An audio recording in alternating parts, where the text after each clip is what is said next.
And we are back with another week of Premier League predictions. A week really dominated by penalties, be that some very questionable penalty decisions going for or against particular teams, or the penalty shootouts themselves that almost dominated the League Cup fixtures we saw this week.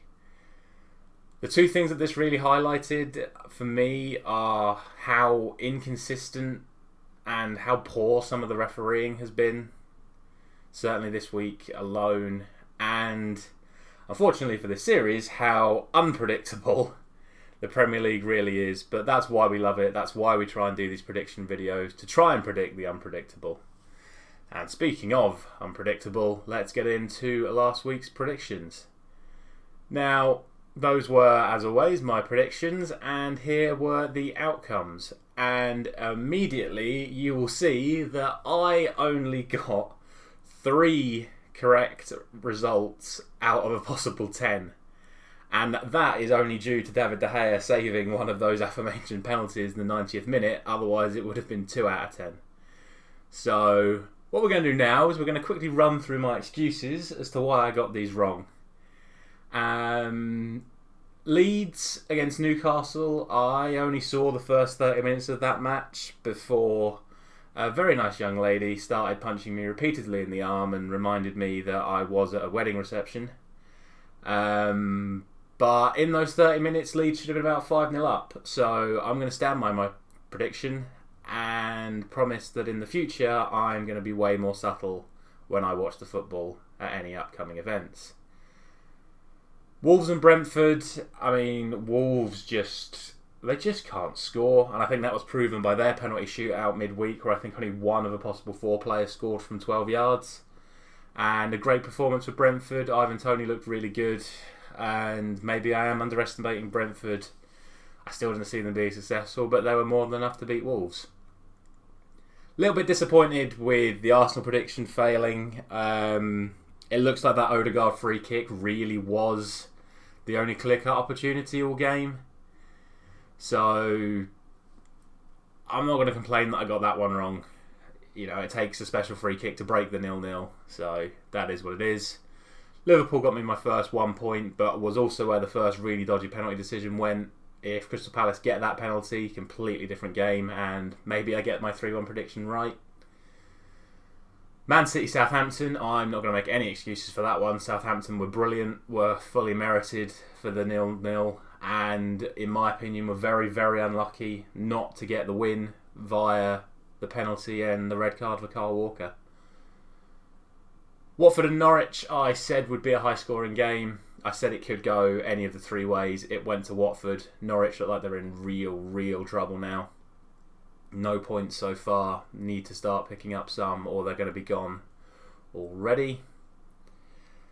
Aston Villa and Everton. I said that I've been disappointed with Aston Villa so far this season, as I predict them to do really well in the league. It looks like they finally clicked against Everton. Great news for me as a Manchester United fan, as guess who they're playing this week. So no complaints from me there. I spoke about how I just simply cannot predict a Brighton game correctly. I keep saying how well I think Brighton are going to do, and then I keep predicting them to lose. So that's on me, I suppose. Leicester really yet to get going, other than that Community Shield game so far. 3 points for the Manchester United game. Again, thank you, David De Gea, for that.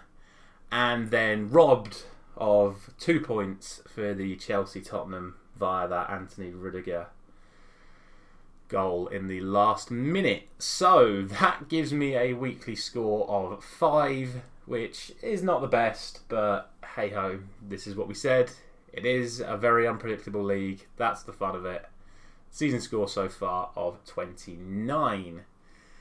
Now, let's get into the big fixtures this weekend, because we have got some absolute storming fixtures this weekend.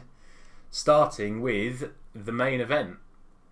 12:30 kickoff, Saturday lunchtime. We have Chelsea and Man City.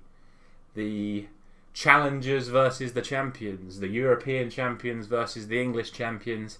And if you've been paying attention to this series, or you watched my league season predictions, you will not be surprised that I have gone for a 2-0 Chelsea win here. I just think right now they are absolutely dominant. I really see it being a struggle for a team to even score against Chelsea right now, let alone actually beat them. I don't think this is going to be a very entertaining game for the football casuals, but for the hardcores, I can see this being like a proper chess match, football match, and I think, as I say, for hardcores, this is going to be quite an entertaining game. But at this point in the season, I see Chelsea being too much for City, and I'm going for that 2-0. Now for the other 12:30 Saturday lunchtime kickoff. The first time in my memory I remember that happening, we have my team, Manchester United, and Aston Villa. And I have to admit, as a United fan, I am very, very worried about this fixture. As I just said, it looks like Aston Villa have finally clicked. They got that fantastic result against Everton last week. They were unlucky against Chelsea in the League Cup during the week. And Manchester United have had a real struggle the last 2 weeks. The young boys' result, almost blowing it against West Ham, and then actually blowing it against West Ham in the League Cup. And I just think Ollie's management right now is a problem.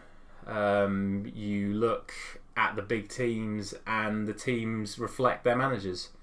Chelsea are, at the risk of being stereotypical, very efficient, they're precise, and that is exactly how Thomas Tuchel wants them. Man City are finesse, they're poised, they're calm, just like Guardiola, and Liverpool are raw, full of passion and drive like Jurgen Klopp. And when I look at Ollie, I see someone who right now is a little bit confused and quite short of ideas, and I think that reflects in the team itself. 30 attempts against West Ham, but only one real main chance from those 30 attempts, and I just think this one's going to be a bit of a struggle. I will never back against my team when they're at home against which, no offence to Aston Villa, on paper are a weaker team. However, I still see this being a real struggle, and I do see it being high scoring, so I'm going to go for a 3-2 Manchester United win. But yeah, big worries on that. Everton against Norwich. I said Norwich need a win. I don't see them getting it here. Everton will be looking for a response. Looks like they still might be without a striker, but I think they're going to be more than fine here. I'm going to go for a 3-0 Everton win. Leeds and West Ham. I suppose Leeds really are the most unpredictable team in the Premier League because they're so crazy. They're going to bomb at everyone. West Ham looked good in the 2 games against Manchester United. They're going to have Antonio back for this game against Leeds. Again, I see this being high scoring. This is going to be my 2-2 for this week. Leeds, blimey, I keep getting these teams wrong. Leicester and Burnley.